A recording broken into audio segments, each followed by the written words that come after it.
The Holy Spirit is the third person of the Holy Trinity, Father, Son, and Holy Spirit. The Spirit is fully God, co-equal and co-eternal with the Father and the Son. Ito ay isang istorya ng isang pamilya na humaharap sa iba't ibang pagsubok ng buhay. Gayunpaman, sa pamamagitan ng kanilang pananampalataya at paikipisan ng banal na Espiritu, sila'y nakatagpo ng pag-asa, pagmamahal, pagbabago, kagalingan at buhay. Bilang ama, mabigat sa damdamin na mawalay sa kanyang pamilya. Gayunpaman, ang ama ay piniling magsakripisyo upang matustusan ang pangailangan ng kanyang pamilya. Ma, alis na ako. May ibang bansa ako para sa ating pamilya para kumita ng pera. Ma, baka may pera ka dyan, pangalawas ko man lang sana. Tigil-tigilan mo nga ako.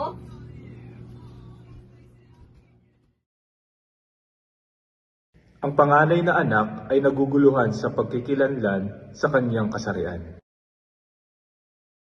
Ang pangalawang anak ay naligaw sa tinahak nitong landas, sapagkat ito ay naimpluwensyahan ng mga makamundong gawain na hindi kinalugdan ng Diyos. Hoy, ano yan? Ano yan? Bako yan! Kumapit ka! Ito na kumilos! Dahil sa kahirapan ng buhay at kasabay ng kapabayaan ng magulang, nagkaroon ng malubhang sakit ang kanilang bunsong anak. Lord, bilang isang haligi ng pamilya Panginoon, kumilos po kayo sa aking buhay. Nakikita niyo naman po, Lord, ang sitwasyon namin ng aking pamilya. Kayo, Lord, ang mangusap sa bawat miyembro ng aking pamilya. Magkaroon ng breakthrough sa aking pamilya.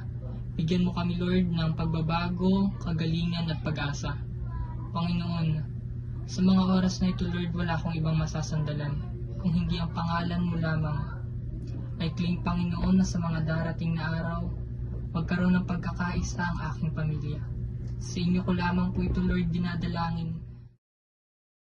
Dahil sa patuloy na panalangin ng Ama para sa pamilya, nagsimulang kumilos ang Diyos. Panginoon, patawarin niyo po ako, Panginoong Yesus, sa aking kasalanan. Bilang isang magulang, ang dami ko pong pagkukulang sa aking pamilya. Hindi ko po sila iningatan, hindi ko po sila pinahalagahan. Lord, napabayaan ko pong aking pamilya, O God.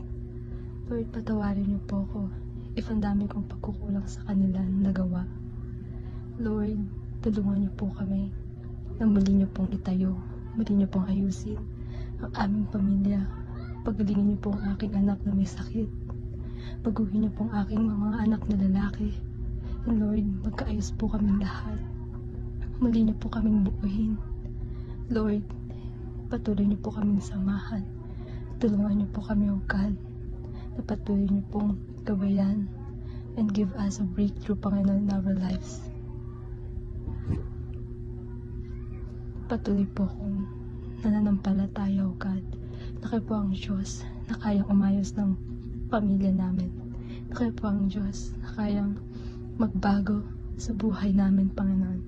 Lord, give us love, pagmamahal sa bawat isa. Ay, kamusta ka na pala? Ito, okay lang. Ang daming pinagdadaanan ng buhay. Yung kapatid ko, nakulong kagabi.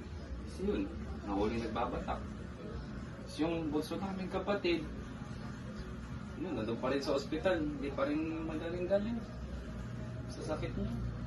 Tapos yung nanay naman namin, yun, akala mo walang anak. Okay lang yan. Alam mo, church tayo sa Sunday. Doon mo lahat masasagot ng Lord yung mga problema mo at then maayos ng Lord yung problema ng pamilya niyo. Ano, tara, church tayo. Sige, sama ako. Sa pinakamadilim na panahon, ang banal na Espiritu ay nangusap ng pag-asa, kagalingan, pagbabago at buhay. Maraming salamat, Panginoon, sa pamilya kong ito, Lord, lalong-lalo na sa pagbibigay niyo ng pagbabago, kagalingan at pagkakaisa sa aking pamilya.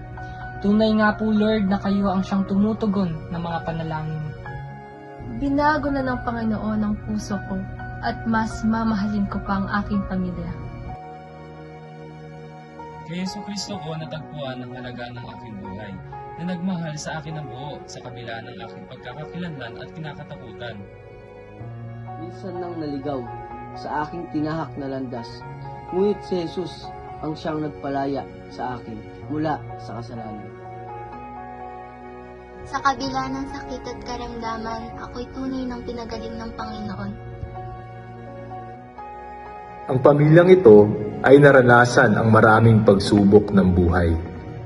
Ngunit sa kabila ng lahat ng ito, naranasan nila ang kapangyarihan ng banal na Espiritu. Mula sa pagkakakulong, patungo sa kalayaan. Mula sa pagkakaligaw, patungo sa landas na kinalulugdan ng Diyos. Mula sa sakit at karamdaman, patungo sa kagalingan. Mula sa pagiging makasarili, patungo sa pagmamahal. Sa pamamagitan ni Jesucristo, sila'y nakatagpo ng tunay na tagumpay.